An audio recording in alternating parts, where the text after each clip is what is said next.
The price of a missed prayer. Ahmed was a successful businessman, known for his wealth but not for his prayers. He had built an empire but had neglected the pillars of his faith.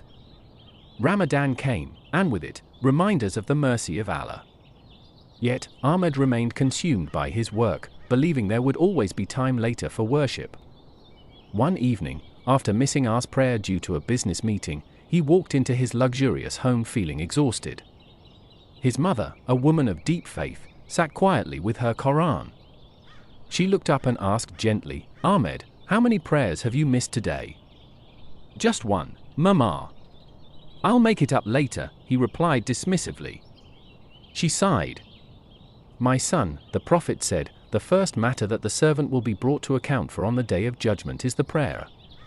If it is sound, the rest of his deeds will be sound, and if it is lacking, the rest of his deeds will be lacking." Ahmed nodded absent-mindedly, his mind already drifting back to business matters. That night, he had a dream. He was in a vast desert, his throat dry, his body weak. Before him was a golden table filled with the finest food and drinks.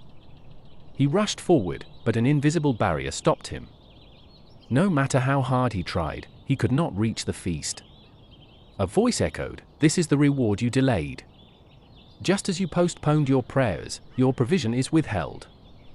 Ahmed woke up in a cold sweat.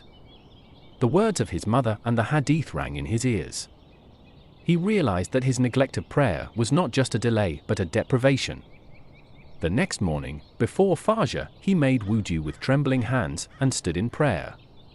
As he bowed, he felt a weight lift from his soul. Tears streamed down his face as he whispered, "O Allah, forgive me." From that day on, Ahmed changed. He prayed on time, sought forgiveness, and gave more in charity, remembering the Quranic verse. "And establish prayer and give zakah, and whatever good you put forward for yourselves, you will find it with Allah." Ramadan became not just a ritual, but his salvation,